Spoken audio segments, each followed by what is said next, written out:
Before you guys listen to the stories, could you please help support us by liking and subscribing to this new channel? Most of you watching aren't subscribed, so please help us grow. We really appreciate it. Now on to the stories.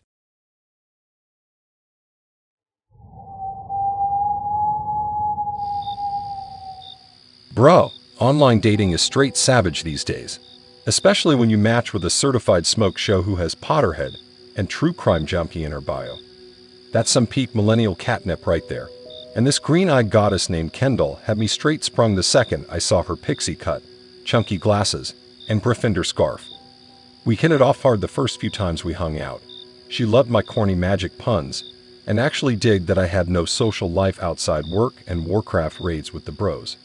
Real recognize real, you know?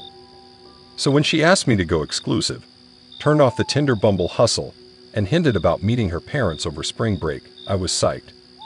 First chick to not bounce after a month once the feels started bubbling up. Spring looked bright AF, even around Dad's farm, if Kendall would be waiting for me out on the rusty old tree swing whenever I needed a break from fertilizing or fixing fence posts. But Joey, my manager at Slurpee Heaven, kept razzing me for being so sprung. Said I seemed different the past few weeks. Love makes fools of the wisest men, he quoted while restocking double gulp cups. I told him stuff his cynicism caused Kendall and I were building something special. But when my bras stopped hitting me up to game, I did kinda notice homegirl monopolized most my non-work waking hours. And she got salty quick if I didn't immediately text back or had other plans. Still, 2 months went by faster than golden snitch wings, and I could feel myself catching hardcore feels. The constant butterflies and inside jokes we accumulated almost made me forget those chill solo week nights with the guys. When I gave Kendall my spare key so she could surprise me, Joey just shook his head and sighed. Careful kid, excited hearts overlook red flags, he said, which made no sense cause Kendall checked all the boxes. Legit my dream nerd bah. But slowly small stuff about roomie life started feeling off. She rearranged my bookshelves by some weird color system, no matter how often I put them back alpha by offer. My meticulous gamer notebook with balanced stats for every class and weapon suddenly had overly cutesy stickers all over it. Harmless, but weird. Then one night I woke up hella confused finding my best Zelda shirt cut into ragged strands. Kendall stood over me casually sharpening a kitchen knife while chatting about her family's country club expectations for boyfriend style or speech. Cold dread gripped me seeing the usually playful glint in her eyes now flat and emotionless, reflecting the moonlight blade. Next evening I worked late cause Joey's kid got sick. Texted Kendall the sitch. Was wiped tired biking home, so hit my couch instead of dining room chair out of habit. Nearly jumped out my skin when Kendall stormed from the bedroom in my robe screaming how I must be cheating, if too exhausted for proper meals now. Crazy thing was the untouched plates perfectly set for two despite her blow-up. Like she was just waiting to snap without cause. Her meltdown spiraled more deranged weekly as she micromanaged my diet, social life, even family visits back home. Any iota of independence set her off. Had to be with her or texting 24/7s. If not, she wrecked my gamer notebooks, tore up my vintage tea collection, or threatened stalking my side chicks. Brushed it off next day like no biggie. But those cold empty eyes haunted me. Wasn't the quirky bookworm I first met. Desperate, I confided in Joey while changing Slurpee boxes that things felt mad unpredictable with Kendall now. Like walking a rickety rope bridge blindfolded over rocky water. One gust away from plunging down hard. He got solemn quiet and asked if I felt afraid in my own crib. If she pressured me into things or restricted me. Red flags I apparently couldn't see. But by then Kendall demanded all my passwords and location sharing after accusing me of cheating just for taking too long grabbing orange juice. Came home once and found her curled on my bed cutting strands of her own hair while complaining we barely spent quality time anymore. Like she forgot making me delete female friends and ditch D&D night.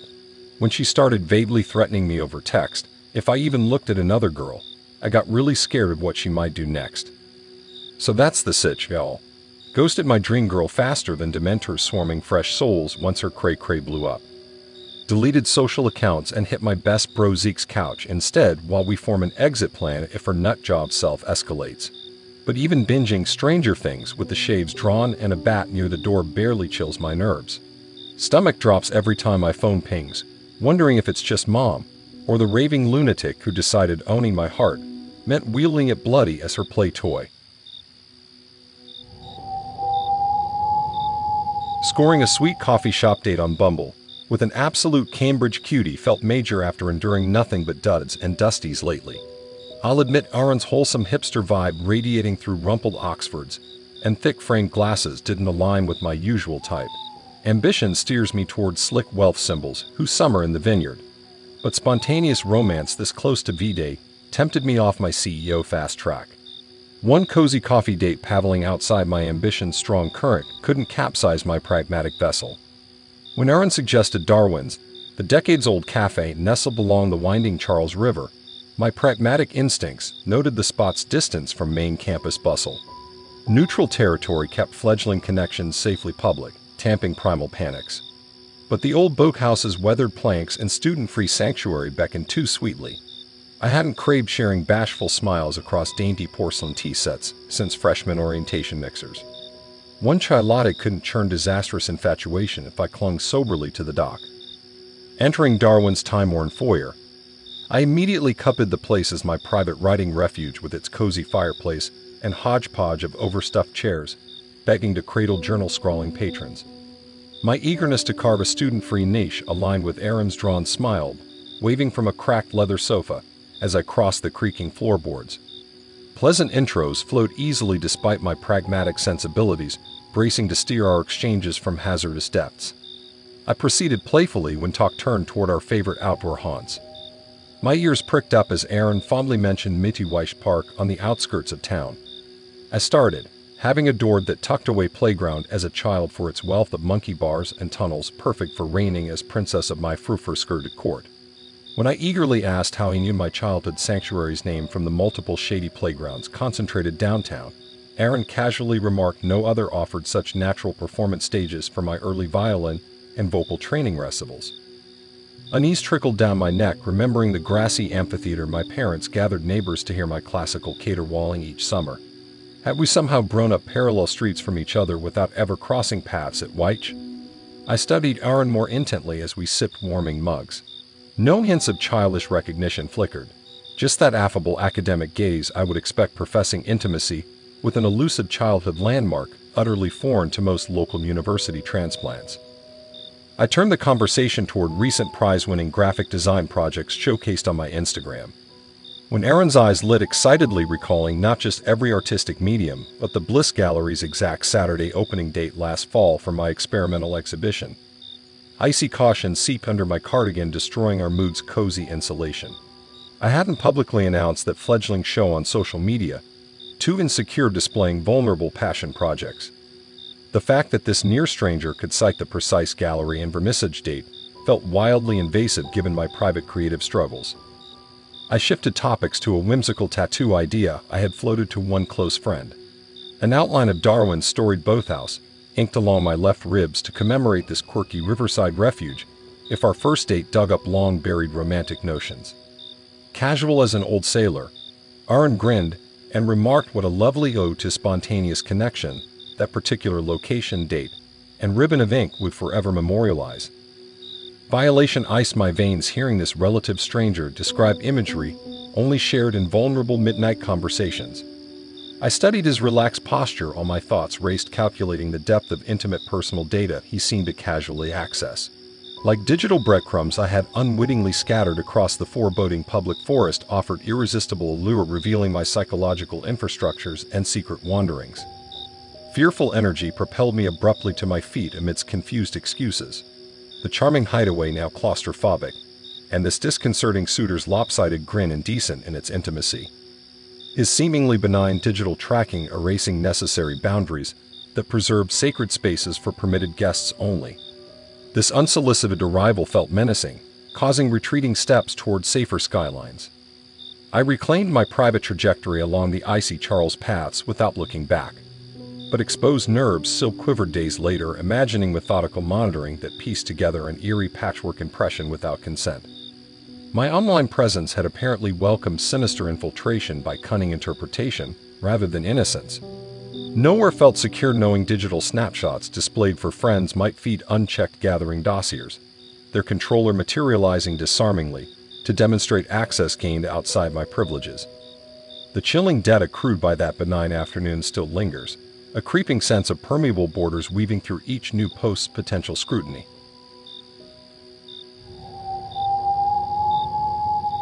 Getting back out there after Ryan ghosted still felt daunting given how hard I crash when travel flames fizzle. But Adrian sauntered into yoga class with a rugged beard and mountain bike calves that screamed kindred outdoor junkie. When he asked to spot me after class climbing the craggy Mesa Trail, I melted at visions of morning outdoor meditation and long sunset ride skin-kissed by desert air. Those first weeks lulled me with cozy familiarity that comes from sharing obscure hipster bands, poking fun at pretentious gallery patrons, and dreaming up bucket list treks while crafting boa jewelry. Adrian felt cut from the same free-spirit cloth that longs to immerse naked feet in wild rivers instead of cramming them in corporate pumps. An irresistible creative ruggedness I couldn't import back east. So when a handwritten envelope appeared wedged in my door one morning scrawled simply J in familiar bubbly font, I grinned like a fool expecting cups of coffee evaporating to chilled acoustic melodies on Adrian's rooftop as we pieced together debut albums. Tearing open, confusion replaced excitement reading the intimate references filling each looping line. The sender waxed poetic about the electric jolt when our hands first touched reaching for overpriced wine in the gallery's pretentious speakeasy bar. How they closed their eyes for 10 heartbeats memorizing each note after I leaned in singing the chorus of that whimsical French song. The penultimate paragraph even praised my self-conscious joke about having a tomato bisque mustache, promising they would recognize my lips in any flavor. It went on referencing our secrets shared in the moonlight, until declaring I filled their dreams, dancing carefree and barefoot under the desert stars. Unease tickled my spine. The lyrical refrain no doubt reflected my recent dates with rugged Adrian on his stargazing rooftop haven. But the letter's sweeping grandeur felt jarringly out of step with his simple, grounded presence. Had camping beneath infinite galaxies intoxicated his muse beyond reasonable expression?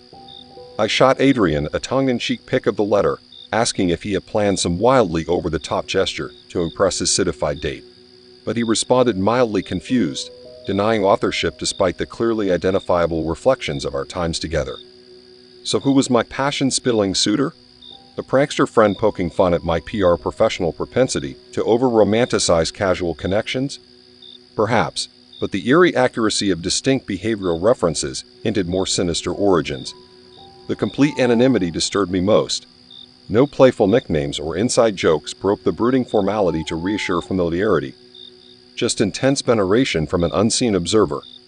More letters appeared over the following weeks. Each gushed flowery devotion to my desert queen, but referenced intimate comportments no third party could possibly note. The night I taped glow-in-the-dark constellations inside Adrian's bedroom skylight. Picnics where I recited drunken Shakespeare sonnets to lizards. Quiet mornings when Adrian painted watercolor portraits of me lounging in tangled sheets. Even arguments only shared through thin trailer walls. It was too precise for some pranking acquaintance, and Adrian still swore bizarre bewilderment rather than crafting token grandiosity to reel in his citified muse. No, a stranger had access to private sanctuary interactions somehow. One able to extract unnervingly specific behavioral treasure to hoard like artifacts. Once exhilarating trysts now tasted dangerously compromised knowing the shrouded specter cataloged such vulnerable self-expression. I started questioning repeat visitors, but no acquaintances raised suspicion. Moving felt extreme given my leaselessness, yet the invasive infringement wouldn't relent. I refused to surrender my haven's freedoms by hiding indoors, but I no longer sang barefoot under the stars, wary what keen ears might track then decrypt my soul's private operas for greedy consumption. The violation was complete, feeling perpetually preyed upon by an obsessive voyeur, determined to chronicle my most intimate unscripted behaviors, then declare twisted guardianship over me without consent. In the end, I canceled my outdoor dreams unwilling to feel constantly surveilled by that delusional scribe.